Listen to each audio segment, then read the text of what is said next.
As-tu déjà ressenti le mépris de quelqu'un qui ne valorise ni qui tu es, ni ce que tu représentes? C'est une expérience qui peut être douloureuse, mais aussi une occasion de redécouvrir ton pouvoir intérieur. Dans cette vidéo, nous allons explorer comment le stoïcisme et les actions silencieuses peuvent transformer la manière dont tu affrontes le mépris. Ici, il ne s'agit pas de chercher la vengeance, mais d'apprendre à maintenir ta dignité et à démontrer ta force sans avoir besoin de mots. Imagine que chaque regard dédaigneux, chaque commentaire blessant ou chaque acte de rejet se transforme en une étincelle qui enflamme ta résilience. Ce que tu apprendras ici ne fera pas seulement trembler ceux qui te méprisent, mais cela te permettra aussi de construire une vie fondée sur le respect et l'amour de soi. Cette vidéo ne parle pas d'eux. Elle parle de toi et de la manière dont tu peux utiliser le mépris comme un tremplin vers une version plus forte et plus sûre de toi-même. Reste avec moi car à la fin de cette vidéo, tu comprendras non seulement comment le silence peut être plus puissant que n'importe quelle réponse, mais tu auras aussi 10 actions pratiques basées sur le stoïcisme et les enseignements de Rolando pour faire face au mépris de manière à inspirer respect et admiration. Ce n'est pas seulement de la théorie, c'est un guide pour t'autonomiser et réclamer ta place dans le monde. Mais attention, car ce n'est pas ce que tu entendrais normalement sur comment traiter ceux qui te méprisent. Ici, nous ne parlerons ni de confrontation, ni de gagner des discussions. Ce que je vais partager avec toi est quelque chose de beaucoup plus subtil, quelque chose qui change la dynamique depuis la racine, ta capacité à rester calme, à agir avec raison et à projeter une confiance inébranlable. Prépare-toi, car ce qui va suivre pourrait changer à jamais la manière dont tu affrontes le mépris. La philosophie stoïcienne nous enseigne que ce qui compte vraiment, ce n'est pas ce que les autres pensent ou font, mais comment nous choisissons d'y répondre. Épictète disait « Ce n'est pas ce qui t'arrive, mais comment tu réagis à cela qui compte. » C'est ici que commence notre voyage vers le pouvoir du silence et de l'action intentionnelle. Quand quelqu'un te méprise, son intention est de te faire sentir inférieur. Mais ce qu'il ne s'attend pas, c'est que tu répondes depuis un endroit de force intérieure. Le stoïcisme ne propose pas d'ignorer les émotions, mais d'apprendre à les contrôler. Marc Aurèle l'a résumé parfaitement. Tu as le pouvoir sur ton esprit, pas sur les événements extérieurs. Prends conscience de cela et tu trouveras la force. La première action silencieuse que tu peux entreprendre est simple, mais puissante. Ne pas réagir. Quand tu choisis de ne pas répondre au mépris, tu montres qu'ils n'ont aucun pouvoir sur toi. Rolando l'explique ainsi, « Le silence n'est pas un vide, c'est une force contenue. C'est la manière de déclarer ta valeur sans gaspiller de l'énergie pour ceux qui ne la méritent pas. » Dans les prochaines sections, nous explorerons comment ces actions silencieuses peuvent changer non seulement ta perception de toi-même, mais aussi la façon dont ceux qui te méprisent te voient. Mais attention, car il y a quelque chose que tu n'as peut-être pas encore pris en compte et qui pourrait transformer complètement ta façon de gérer ces situations. Ne pars pas, car ce qui suit ne sera pas seulement révélateur, mais aussi profondément pratique. Avant d'aller loin, je te serais reconnaissant si tu pouvais liker la vidéo, cela m'aiderait à continuer de diffuser cette philosophie. Si tu n'es pas encore abonné, je te recommande de t'abonner et d'activer la cloche pour ne manquer aucune vidéo. Lorsque tu fais face au mépris, le stoïcisme nous offre des outils pratiques qui vont bien au-delà des mots. Cette approche ne cherche ni la vengeance ni la confrontation, mais repose sur des actions silencieuses qui renforcent ton caractère et protègent ta dignité. Celles-ci ne te bénéficient pas seulement à toi, mais altèrent aussi la perception de ceux qui te méprisent, car elles brisent le cycle des attentes et des réactions émotionnelles. Épictète disait « Rappelle-toi que ce ne sont pas les événements extérieurs qui nous perturbent, mais notre interprétation de ceux-ci. Ce principe est essentiel pour affronter le mépris avec sérénité. Si tu choisis de ne pas interpréter les actions des autres comme un reflet de ta valeur personnelle, tu reprends le contrôle. À partir de là, les actions silencieuses que nous allons explorer ont pour but de te redonner le pouvoir sur toi-même. Première action. Ne réagis pas impulsivement. Lorsque quelqu'un te méprise, son objectif est souvent de te provoquer, de te faire douter de toi-même ou de te sortir de ton centre. La réaction immédiate peut être de vouloir te justifier ou confronter la personne. Mais Marc Aurèle nous rappelle, tu as du pouvoir sur ton esprit, pas sur les événements extérieurs. Prends conscience de cela, et tu trouveras la force. Garder le silence et ne pas réagir montre que tu ne leur donnes pas le pouvoir de contrôler tes émotions. Rolando complète cette idée en disant « Le silence n'est pas une forme de fuite. C'est un choix conscient de ne pas entrer dans un jeu qui ne fait que drainer ton énergie. Chaque fois que tu choisis de ne pas répondre, tu envoies un message clair. Je n'ai pas de temps pour cela. Ce silence brise les attentes de ceux qui cherchent ta réaction et te donne de l'espace pour agir depuis un endroit calme. Deuxième action, réfléchis à ta valeur. Le mépris active souvent nos insécurités les plus profondes, nous faisant douter de notre valeur. Cependant, Sénèque disait « Personne ne peut te faire sentir inférieur sans ton consentement ». Lorsque tu choisis de réfléchir au lieu de réagir, tu réaffirmes que ta valeur ne dépend pas de l'opinion des autres. Rolando l'exprime ainsi « Le mépris n'est pas un reflet de ta valeur, mais des limitations de celui qui le projette. » Lorsque tu comprends cela, tu te libères de la nécessité de prouver quoi que ce soit. Réfléchir à ta propre valeur est un acte de soin de soi et une déclaration silencieuse de dignité. Troisième action, établis des limites invisibles. Le stoïcisme nous enseigne l'importance d'établir des limites claires, pas seulement avec des mots, mais avec des actions. Épictète affirmait « L'homme qui se respecte lui-même n'a pas besoin de parler de ses limites, il les vit. » Établir des limites invisibles signifie décider quels comportements tu acceptes et lesquels tu refuses, sans avoir besoin de rentrer dans des discussions. Rolando ajoute « Ta paix est ta priorité absolue. Lorsque tu choisis de ne pas t'impliquer dans des dynamiques qui compromettent ton bien-être, tu établis une limite claire et ferme. Ce type d'action ne nécessite pas de confrontation. Tu agis simplement depuis un endroit de respect envers toi-même. Quatrième action, concentre-toi sur ta croissance. L'une des meilleures façons de répondre au mépris est de rediriger ton énergie vers des activités qui te renforcent et te font grandir.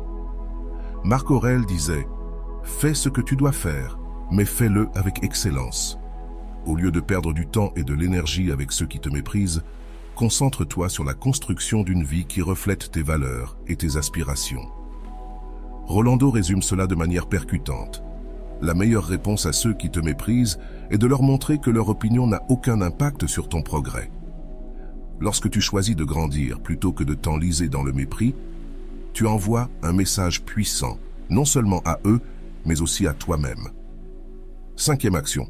Utilise le mépris comme motivation silencieuse. Le mépris peut être une source de motivation, non pas pour prouver quoi que ce soit aux autres, mais pour te réaffirmer que tu es capable de surmonter tous les obstacles. Sénèque disait « L'âme se renforce dans l'adversité. Chaque fois que quelqu'un essaie de te rabaisser, tu as l'opportunité d'utiliser cette expérience comme un élan pour avancer. » Rolando l'exprime ainsi. « Le mépris ne te définit pas. Ce que tu fais avec lui, oui. Utilise-le comme un rappel de combien tu peux aller loin, même lorsque les autres n'y croient pas. Cette action silencieuse transforme une expérience négative en un outil de croissance personnelle. Ces 5 premières actions ne t'apportent pas seulement une protection contre l'impact émotionnel du mépris. Elles modifient aussi la dynamique du pouvoir. En ne réagissant pas impulsivement, en réfléchissant à ta valeur, en établissant des limites invisibles, en te concentrant sur ta croissance et en utilisant le mépris comme motivation, tu montres que tu n'es pas seulement fort, mais aussi résilient. Dans la prochaine partie, nous explorerons 5 actions supplémentaires qui te permettront d'approfondir encore ces pratiques et de renforcer ta capacité à affronter n'importe quel mépris avec sérénité et dignité. Parce que ce qui vient ne te donnera pas seulement du pouvoir, mais te montrera aussi comment ces actions silencieuses peuvent transformer non seulement tes relations, mais ta vie entière.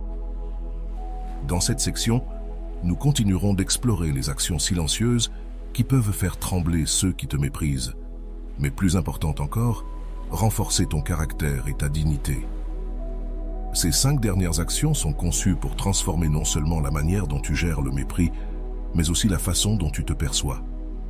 Ce sont des outils pratiques inspirés de la philosophie stoïcienne et des principes de l'amour de soi que Rolando enseigne. 6e action. Sois comme une pierre grise. La technique de la pierre grise est une stratégie de détachement émotionnel. Lorsque quelqu'un tente de te provoquer par le mépris, agir comme une pierre grise signifie adopter une posture neutre, presque indifférente, qui ne génère pas de combustible supplémentaire pour le conflit. Épictète le disait ainsi, ne permets pas que les actions des autres te volent ta sérénité. Rolando complète cette idée. Être comme une pierre grise ne signifie pas ignorer tes émotions, mais les protéger de ceux qui ne savent pas les valoriser. Cette action montre que tes réactions ne sont pas nécessaires pour que les autres se valident. Tu choisis de préserver ton énergie et ta paix intérieure. 7e action. Construis une vie qui inspire le respect. Au lieu de te concentrer sur ceux qui te méprisent, concentre-toi sur la construction d'une vie qui reflète tes valeurs et tes objectifs. Marc Aurèle disait « Vis comme si le monde te regardait, mais pas pour l'impressionner, plutôt pour être en paix avec toi-même. » Ce principe t'invite à agir avec authenticité et but, sans te soucier des opinions des autres. Rolando affirme « Ta plus grande victoire n'est pas de prouver quoi que ce soit aux autres, mais de créer une vie qui parle d'elle-même.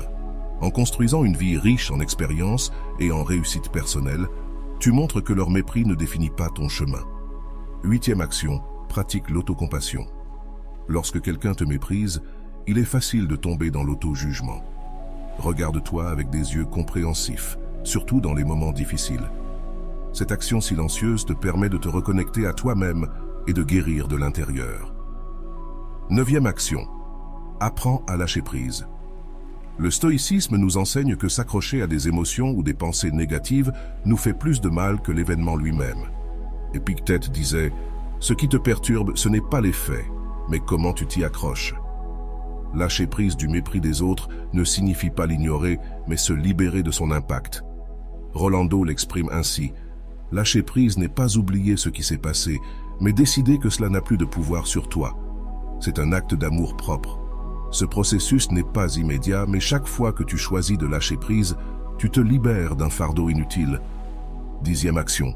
Cultive le silence intérieur. L'action la plus puissante de toutes est d'apprendre à cultiver le silence intérieur, cet espace en toi où les opinions des autres n'ont pas leur place. Marc Aurèle le disait ainsi. Cherche refuge dans ton esprit où tu trouveras calme et liberté. Ce silence n'est pas seulement l'absence de bruit extérieur, mais une connexion profonde avec toi-même. Rolando explique, le silence intérieur est ta plus grande force. C'est là que tu trouves la clarté et que tu te rappelles qui tu es, indépendamment de ce que les autres pensent ou disent. Pratiquer ce silence est un acte continu qui façonne la manière dont tu affrontes le monde. Ces 5 actions finales complètent un ensemble d'outils qui non seulement te protègent du mépris, mais te permettent également de grandir à travers lui. En étant comme une pierre grise, en construisant une vie qui inspire le respect, en pratiquant l'autocompassion, en apprenant à lâcher prise et en cultivant le silence intérieur, tu renforces ta relation avec toi-même et montres que personne n'a le pouvoir de définir ta valeur. L'impact de ces actions n'est pas seulement personnel, mais il modifie aussi la perception que les autres ont de toi. En agissant depuis un lieu de sérénité et de confiance, tu envoies un message clair. Tu n'es pas quelqu'un qu'on peut facilement mépriser, mais plus important encore, tu construis une vie fondée sur tes valeurs et ton amour-propre. T'es-tu déjà demandé comment tu répondrais si quelqu'un essayait de te mépriser ou de remettre en question ta valeur? Lorsque tu ressens le poids du mépris des autres, t'arrêtes-tu à réfléchir à ce que cela dit d'eux et non de toi? Tu pourrais transformer ces émotions négatives en une occasion de renforcer ton caractère et de grandir intérieurement.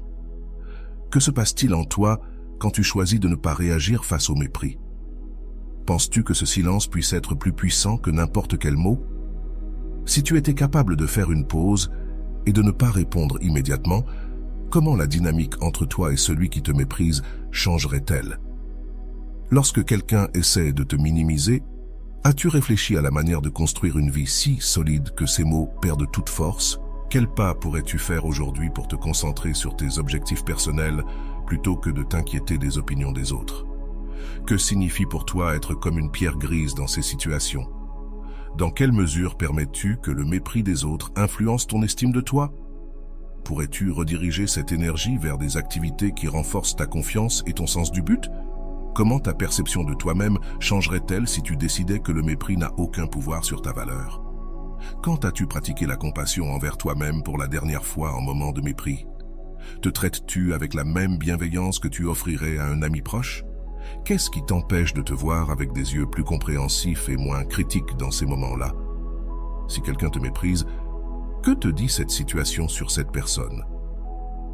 Pourrais-tu la voir comme une opportunité d'observer ses insécurités au lieu d'internaliser ses critiques? Comment te sens-tu en sachant que le mépris reflète souvent plus celui qui l'exprime que celui qui le reçoit? Penses-tu qu'il soit possible de lâcher le mépris sans t'accrocher à la douleur qu'il t'a causée? Si tu pouvais laisser partir les paroles ou actions de ceux qui te méprisent, quel espace émotionnel pourrais-tu libérer dans ta vie? Es-tu prêt à lâcher le poids de ce que tu ne peux pas changer? Quand tu penses à ton silence intérieur, quelles images viennent à ton esprit? Est-ce un lieu de calme où tu peux te réfugier en moment de conflit? Si tu pouvais cultiver cet espace à l'intérieur de toi, comment cela t'aiderait-il à affronter le mépris et les autres adversités? À quelle fréquence choisis-tu la réaction au lieu de la réflexion? Si tu pouvais t'arrêter un instant avant de répondre à un commentaire, comment changerait la façon dont tu gères ces interactions? Trouverais-tu du pouvoir dans la pause? Si ceux qui te méprisent s'attendent à te voir tomber, quel impact aurait-il de te voir continuer avec dignité et sérénité? Comment leur montrer, par tes actions, qu'ils n'ont pas le contrôle sur toi, même s'ils pensent l'avoir? Comment intégrer ces actions dans ta vie quotidienne, non seulement dans les moments de conflit, mais comme un reflet constant de ta force intérieure? Que signifie pour toi vivre une vie qui inspire le respect et ne dépend pas de l'approbation externe? Que ferais-tu différemment si tu savais que ta réaction au mépris n'est pas une obligation mais un choix? Comment ta vie changerait-elle si tu voyais chaque interaction comme une occasion de réaffirmer ta paix intérieure et ton amour-propre? Ces questions sont une invitation à réfléchir et, plus important encore, à agir. Les actions silencieuses que nous avons explorées ne sont pas des théories abstraites. Ce sont des outils que tu peux utiliser dès aujourd'hui pour transformer la façon dont tu affrontes le mépris et comment tu te relates à toi-même. Es-tu prêt à faire ce pas? Clara avait toujours été une personne en quête de validation des autres. Depuis petite, elle avait appris que plaire était son meilleur moyen d'éviter les conflits et de maintenir des relations. Mais ce jour-là, quelque chose en elle changea. Elle était assise dans une salle de réunion face à un groupe de collègues lorsqu'elle entendit Rodrigo, son patron, faire un commentaire qui transperça sa confiance comme une dague. Il est évident que certaines personnes ne sont pas à la hauteur des attentes. Mais bon, nous ne pouvons pas tous briller, dit Rodrigo en lançant un regard furtif vers Clara. Le silence dans la salle fut assourdissant. Clara sentit tous les regards se poser sur elle, mais personne ne dit rien. Ce n'était pas la première fois que Rodrigo faisait des remarques méprisantes, mais cette fois-ci, cela se sentit différemment. Tandis que son cœur battait fort et qu'une boule se formait dans sa gorge, quelque chose en elle décida qu'elle ne réagirait pas de manière habituelle. Elle n'allait pas se justifier ni discuter. Au lieu de cela, elle choisit de garder le silence. Ce soir-là, Clara rentra chez elle, avec les paroles de Rodrigo encore résonnant dans son esprit. Elle s'assit sur le canapé, ouvrit son ordinateur portable et chercha une vidéo qu'elle avait vue sur YouTube quelques semaines auparavant, intitulée « Faire trembler ceux qui te méprisent avec des actions silencieuses ». La voix calme de Rolando remplit la pièce. Le mépris n'a aucun pouvoir sur toi, à moins que tu ne lui en donnes. Lorsque quelqu'un te méprise, il ne parle pas de toi, mais de ses propres insécurités. Choisis de ne pas réagir et observe comment cette dynamique commence à changer. Clara respira profondément. Il y avait quelque chose dans ces mots qui résonnait en elle. Elle décida d'appliquer la première action, ne pas réagir impulsivement. Tandis qu'elle regardait la vidéo, Rolando continuait en expliquant. La force ne réside pas dans l'affrontement avec ceux qui te méprisent, mais dans le fait de ne pas permettre à leur mépris de toucher ta dignité.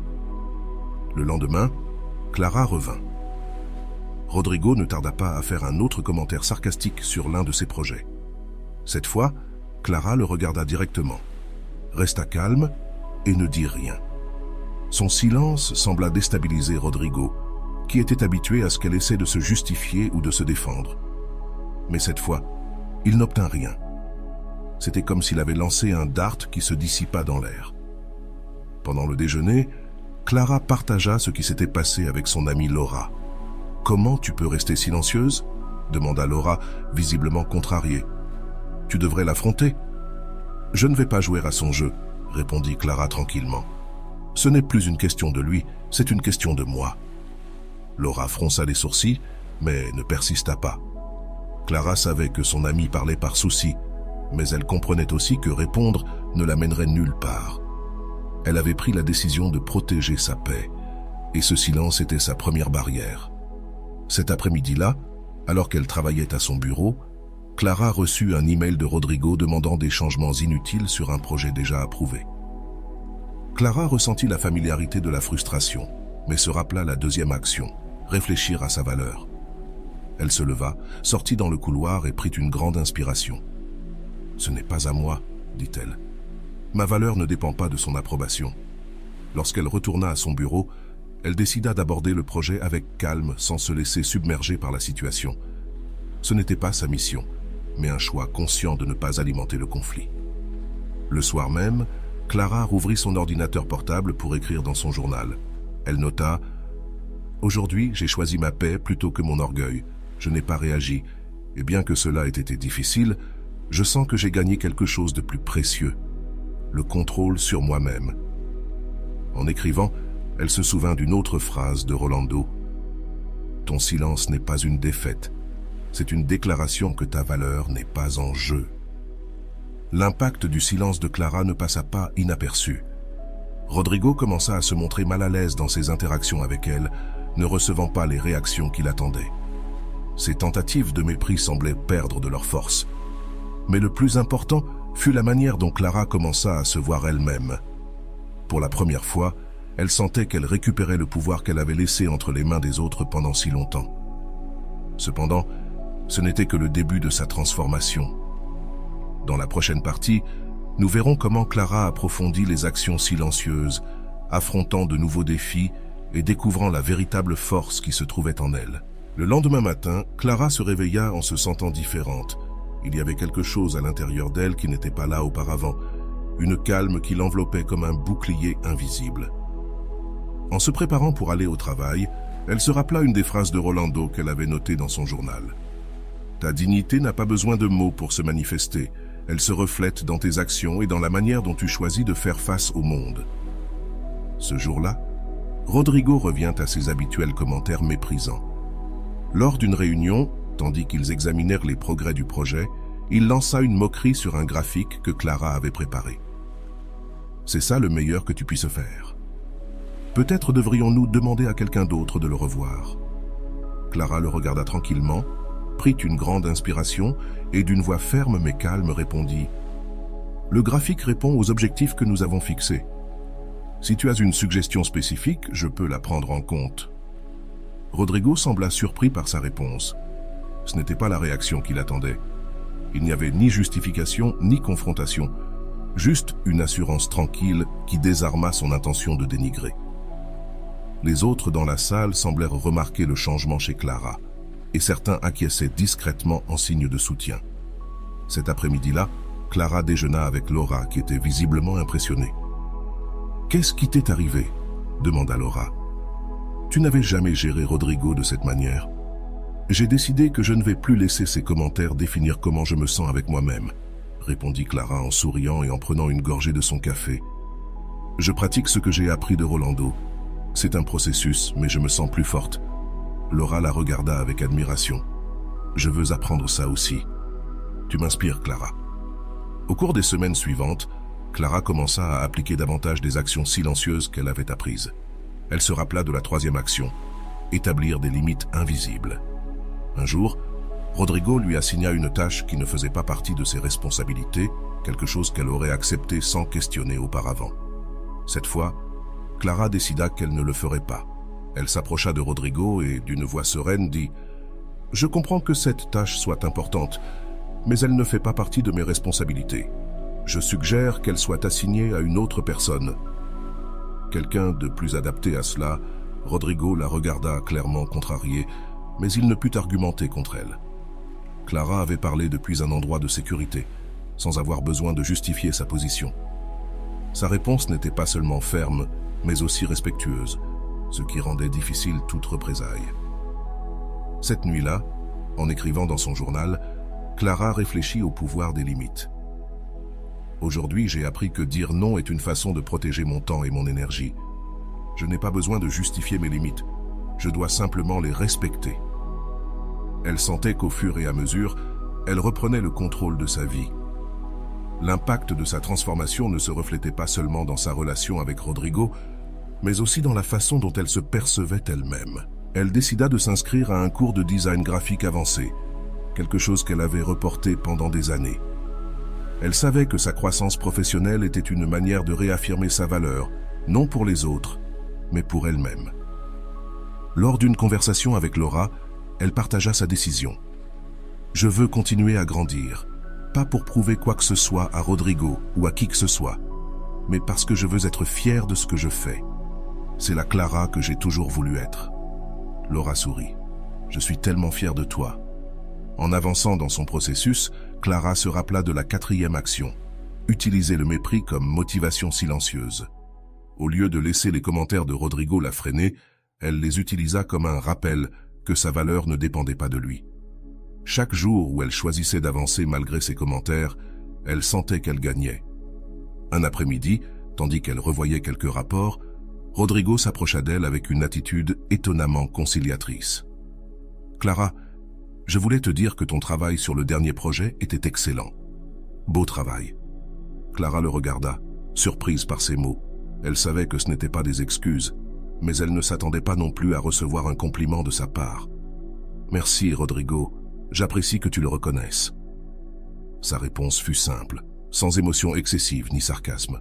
Cette nuit-là, en écrivant dans son journal, Clara réfléchit à ce qui s'était passé. « Je ne sais pas si Rodrigo a vraiment changé, mais cela n'a plus d'importance. Ce qui est important, c'est que moi, j'ai changé. Je n'ai plus besoin de son approbation et cela, c'est libérateur. » La transformation de Clara ne résidait pas seulement dans sa relation avec Rodrigo, mais aussi dans la manière dont elle faisait face aux défis quotidiens. Elle apprenait à lâcher prise, à ne pas s'attacher aux commentaires négatifs et à concentrer son énergie sur ce qui comptait vraiment, sa croissance et sa paix intérieure.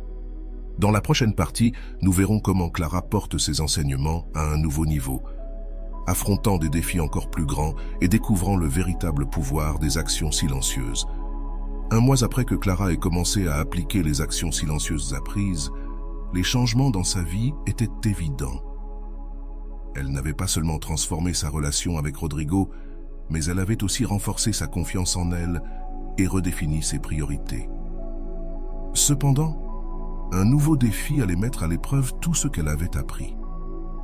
Un matin, alors que Clara consultait quelques mails, elle en reçut un de la part des ressources humaines, convocation à une réunion d'évaluation. C'était quelque chose de courant dans son entreprise, mais le nom de Rodrigo, en tant que membre du panel d'évaluateurs, la préoccupa. Elle savait qu'il avait une influence considérable sur ses décisions, et la possibilité qu'il utilise son pouvoir contre elle la rendit nerveuse. Clara ferma le mail et respira profondément. Elle se souvint de la 5e action silencieuse, cultiver le silence intérieur. Elle se dit à elle-même, « Je ne peux pas contrôler ce qu'il fait ou dit, mais je peux contrôler comment je choisis d'affronter cette situation. » Cet après-midi-là, elle décida de préparer ses notes et ses réalisations calmement, en se concentrant sur ce qui était sous son contrôle. Le jour de la réunion, Clara entra dans la salle avec une attitude calme et confiante. Rodrigo était là, avec 2 autres évaluateurs. Ils commencèrent à examiner ses performances, et pendant qu'ils parlaient, Rodrigo fit un commentaire subtilement dépréciatif. « Il semble que Clara ait eu quelques hauts et quelques bas, mais je suppose que nous apprenons tous, n'est-ce pas ?» Clara ressentit un pincement de contrariété, mais au lieu de réagir, elle choisit de répondre avec sérénité. « Il est vrai que nous sommes tous en apprentissage, et dans mon cas, j'ai utilisé ces moments comme des opportunités pour m'améliorer. Voici quelques exemples concrets de la façon dont j'ai surmonté ces défis. » En exposant ses réalisations, Clara remarqua que les autres évaluateurs semblaient impressionnés par sa préparation et son professionnalisme. Même Rodrigo resta silencieux. Sans trouver d'espace pour l'interrompre, à la fin de la réunion, l'un des évaluateurs commenta « Clara, tu montres une croissance notable. Continue comme ça. » Lorsqu'elle sortit de la salle, Clara ressentit un mélange de soulagement et de fierté. Elle avait affronté le défi avec dignité et avait gardé le contrôle de ses émotions. Ce soir-là, elle écrivit dans son journal « Aujourd'hui, j'ai appris que la meilleure manière d'affronter le mépris est de laisser mes actions parler pour moi. Le silence n'est pas de la passivité, c'est du pouvoir. » Quelques jours plus tard, Laura l'invita à prendre un café pour célébrer la fin de l'évaluation. « Comment tu t'es sentie ?» demanda Laura en prenant une gorgée de son latte. « Honnêtement, nerveuse au début, mais à la fin, j'ai senti que j'étais prête. Rodrigo a essayé de me faire vaciller, mais il n'a pas pu. Je crois qu'il comprend enfin qu'il n'a plus de pouvoir sur moi. »« C'est incroyable, » répondit Laura. « Vraiment, tu es un exemple. » Laura sourit avec admiration. « Tu sais, je crois que j'ai aussi besoin d'appliquer ces actions dans ma vie. » Clara rit doucement. « C'est un processus, mais ça en vaut la peine. Je me sens plus en paix avec moi-même que jamais. » Les semaines passèrent, et Clara commença à remarquer que Rodrigo interagissait avec elle différemment. Il ne faisait plus de remarques méprisantes, ni ne tentait de la rabaisser en public. Bien qu'il soit toujours réservé, son attitude envers elle semblait plus neutre, presque respectueuse. Clara savait que ce n'était pas parce qu'il avait changé, mais parce que son comportement ne suscitait plus les réactions qu'il attendait. Un après-midi, alors que Clara rangeait quelques papiers sur son bureau, Rodrigo s'approcha. « Clara, je voulais te remercier pour ton travail sur le dernier projet. Tu as très bien travaillé. » Clara leva les yeux, surprise. « Merci, Rodrigo. J'apprécie beaucoup. » Ce fut une interaction brève, mais significative. Clara comprit qu'elle n'avait pas besoin de sa validation, mais que cette reconnaissance était un signe que sa transformation avait eu un impact, même sur lui. Ce soir-là, alors que Clara réfléchissait à tout ce qui s'était passé ces derniers mois, elle ressentit une profonde gratitude envers elle-même d'avoir choisi le chemin du silence et de la force. Elle se souvint des paroles de Rolando. « Le mépris ne peut pas te toucher lorsque tu décides que ta paix intérieure est plus importante que toute opinion extérieure. » Clara avait appris à être la protagoniste de sa propre histoire et non la victime des actions des autres. Elle avait utilisé le mépris comme un outil pour grandir et redécouvrir sa valeur. Maintenant, elle savait que, peu importe combien de Rodrigo s'apparaîtraient dans sa vie, elle aurait toujours le pouvoir de choisir comment les affronter. Dans les semaines suivantes, Clara partagea ce qu'elle avait appris avec d'autres collègues qui avaient aussi été victimes du comportement de Rodrigo. Sans chercher la vengeance ni encourager le conflit, elle leur montra simplement comment les actions silencieuses pouvaient être une réponse plus puissante que n'importe quelle confrontation. Un jour, Laura lui demanda « Tu te rends compte de combien tu as changé, Clara?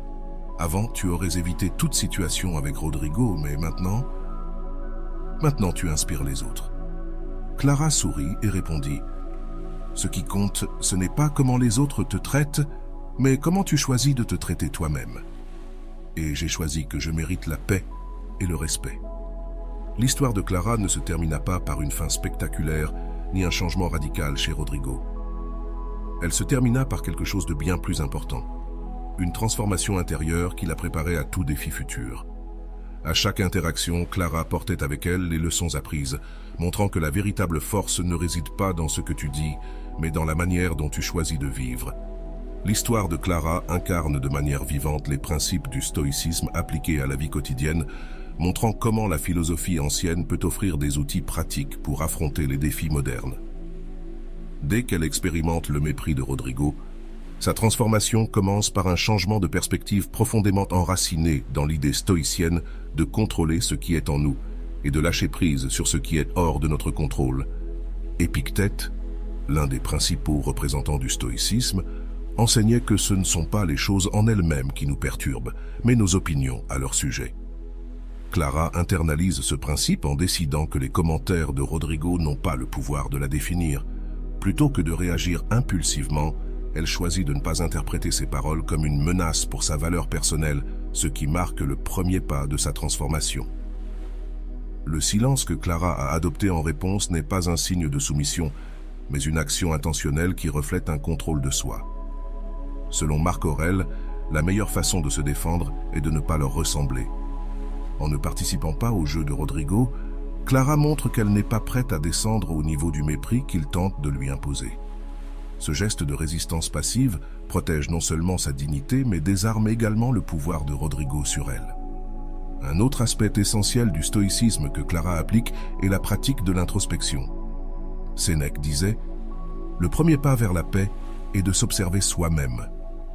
Clara utilise son journal comme un outil pour réfléchir sur ses émotions, évaluer ses actions et réaffirmer son engagement envers sa propre paix. Cette habitude lui permet de rester connecté à son objectif et de ne pas se laisser emporter par les provocations extérieures. Le concept d'établir des limites invisibles est un autre principe stoïcien que Clara adopte. Épictète conseillait « Prends soin de ton propre esprit, car c'est le seul espace où tu as vraiment du pouvoir ». Lorsque Rodrigo tente de lui assigner des tâches qui ne lui correspondent pas, Clara répond avec fermeté et sérénité, marquant une limite claire sans confrontation. Ce geste ne renforce pas seulement sa position, mais envoie également un message de respect envers elle-même. La capacité de Clara à affronter les actions de Rodrigo sans perdre son calme reflète l'idéal stoïcien de la force émotionnelle. Marc Aurèle écrivait « L'âme forte reste imperturbable, peu importe les circonstances. » À travers son silence et sa sérénité, Clara démontre cette force, transformant chaque interaction avec Rodrigo en une occasion de pratiquer le contrôle de soi et la patience. Clara montre aussi comment le mépris peut être utilisé comme un outil de croissance personnelle. Sénèque disait « L'adversité est un terrain fertile pour la vertu ». Plutôt que de permettre aux commentaires de Rodrigo de la décourager, Clara les utilise comme une motivation pour se concentrer sur son développement professionnel et personnel. En s'inscrivant à un cours de design graphique avancé, Clara montre que son énergie est dirigée vers son progrès, pas vers son détracteur. L'impact du silence de Clara sur Rodrigo reflète également un principe stoïcien. L'indifférence envers les autres est la meilleure façon de leur enseigner. En ne réagissant pas comme prévu, Clara oblige Rodrigo à réévaluer son comportement. Bien que ce changement chez lui puisse ne pas être immédiat ni permanent, son incapacité à déstabiliser Clara montre qu'il a perdu le contrôle qu'il avait sur elle. Clara applique aussi le concept de lâcher-prise, l'un des piliers du stoïcisme. Épictète disait « Ne t'accroche à rien qui ne soit pas sous ton contrôle ». En abandonnant le besoin de justifier ses actions ou de chercher l'approbation de Rodrigo, Clara se libère du poids émotionnel de ses interactions avec lui. Cette action ne la renforce pas seulement, mais la prépare également à affronter de futurs défis avec plus de résilience. L'utilisation par Clara de son journal comme un outil de réflexion est aussi un exemple de l'importance accordée par le stoïcisme à l'écriture et à l'auto-évaluation. Marc Aurèle écrivait chaque jour dans ses méditations pour se rappeler ses valeurs et renforcer son esprit face aux adversités. Clara suit cet exemple en documentant ses pensées et ses émotions, ce qui lui permet de garder son focus et sa clarté. Enfin, l'histoire de Clara montre comment le silence peut devenir un outil de pouvoir. Rolando complète cette idée en disant « Le silence n'est pas du vide, c'est une déclaration disant que ta paix n'est pas en jeu. » À travers sa transformation, Clara démontre que le mépris ne peut pas t'atteindre lorsque tu choisis de prioriser ta paix intérieure plutôt que les opinions extérieures. Dans la prochaine partie, nous explorerons comment les enseignements stoïciens se manifestent dans les actions suivantes de Clara et comment ces actions ne renforcent pas seulement son caractère, mais transforment aussi la dynamique avec ceux qui l'entourent. La deuxième étape du voyage de Clara montre comment sa pratique des actions silencieuses évolue, approfondissant les principes stoïciens tout en faisant face à de nouveaux défis. Ce chapitre de son histoire renforce non seulement son caractère, mais met aussi en évidence comment ses outils influencent son environnement, transformant la dynamique avec Rodrigo et ceux qui l'entourent. L'une des premières manifestations de cette croissance est la capacité de Clara à répondre avec sérénité face aux tentatives de Rodrigo de la rabaisser. Marc Aurèle disait « L'homme fort est celui qui peut contrôler ses émotions, même lorsqu'il fait face à des insultes ou au mépris. » Clara incarne cet enseignement. En affrontant les attaques de Rodrigo, non pas avec de la colère ni des justifications, mais avec des réponses calmes et professionnelles, Clara applique le contrôle de soi. Cela reflète non seulement sa force intérieure, mais commence également à désarmer Rodrigo, qui attendait une réaction différente. Le stoïcisme met l'accent sur l'importance d'agir selon la raison, et non selon l'émotion. Épictète conseillait « Ne laisse pas les émotions gouverner tes décisions ». Clara applique ce principe en abordant la dynamique de travail avec Rodrigo lorsqu'il tente de lui assigner des tâches en dehors de ses responsabilités. Au lieu d'accepter par peur ou de réagir de manière défensive, Clara répond avec clarté et fermeté, précisant que son temps et son énergie sont précieux. L'impact d'établir des limites invisibles est également évident à ce stade de son histoire. Selon Sénèque, le respect commence lorsque l'on respecte ses propres limites. Clara comprend qu'il n'est pas nécessaire de crier ou de confronter pour poser des limites. Ses actions, comme refuser des tâches inappropriées et se concentrer sur ses objectifs, parlent d'elle-même. Cette approche montre que le véritable pouvoir ne réside pas dans l'imposition de sa volonté sur les autres, mais dans la manière de vivre selon ses valeurs. Clara commence également à utiliser le mépris comme motivation pour progresser. Marc Aurèle écrivait « Tout ce qui se passe est une occasion de pratiquer la vertu ». Au lieu de se laisser décourager par les commentaires de Rodrigo, Clara les transforme en un moteur pour améliorer ses compétences et faire avancer sa carrière. En s'inscrivant à un cours de design graphique avancé, elle montre que son objectif est son propre progrès et non les tentatives de Rodrigo pour la rabaisser. Cette action reflète un autre principe stoïque. Travaille sur ce que tu peux améliorer et laisse aller ce que tu ne peux pas contrôler. Clara comprend qu'elle n'a aucun pouvoir sur les mots ou les actions de Rodrigo, mais qu'elle peut contrôler son propre développement professionnel.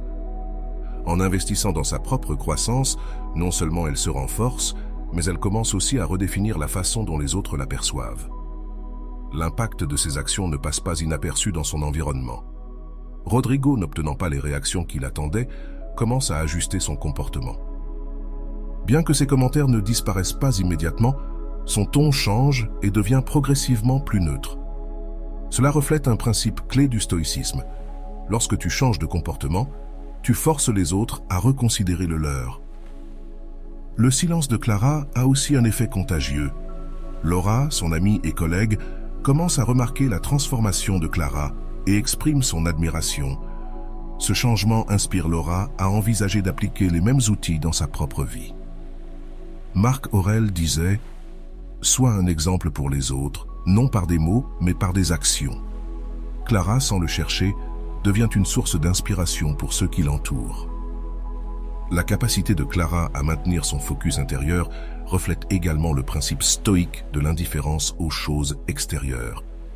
Épictète disait « Si quelque chose d'extérieur t'affecte, ce n'est pas l'événement en soi, mais ton jugement à son sujet. » En choisissant de ne pas réagir aux commentaires de Rodrigo, Clara montre qu'elle a appris à distinguer ce qu'elle peut contrôler de ce qu'elle ne peut pas. Un autre aspect de son évolution est sa capacité à lâcher prise sur le ressentiment. Sénèque écrivait « Le ressentiment est un fardeau que toi seul portes ». Clara choisit de ne pas s'accrocher à la nécessité de se venger ou de changer Rodrigo. Au lieu de cela, elle concentre son énergie sur ses propres objectifs, ce qui lui permet d'avancer avec légèreté et clarté. La reconnaissance qu'elle reçoit finalement de Rodrigo, bien qu'inattendue, ne change pas la perception qu'elle a d'elle-même. Cela montre son engagement envers le principe stoïque de ne pas dépendre de l'approbation extérieure. Marc Aurèle disait « Le bonheur de ta vie dépend de la qualité de tes pensées, et non des paroles des autres. » Clara comprend que sa valeur ne réside pas dans ce que Rodrigo dit, mais dans la manière dont elle se voit elle-même.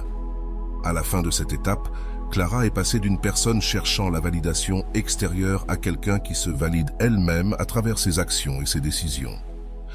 Ce changement ne se limite pas à elle, mais transforme sa relation avec Rodrigo, mais aussi avec son travail et son environnement.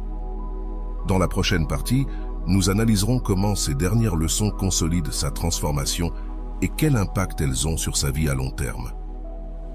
La dernière étape du voyage de Clara montre la consolidation de sa transformation intérieure et l'intégration complète des principes stoïciens dans sa vie quotidienne. À mesure qu'elle fait face aux derniers défis avec Rodrigo et continue d'appliquer les actions silencieuses, Clara prouve que son évolution ne consiste pas seulement à apprendre à gérer le mépris, mais à construire une vie fondée sur sa paix intérieure, sa dignité et son objectif. Un moment clé de cette étape est lorsque Clara fait face à l'évaluation professionnelle, une situation qui, par le passé, aurait provoqué une grande anxiété.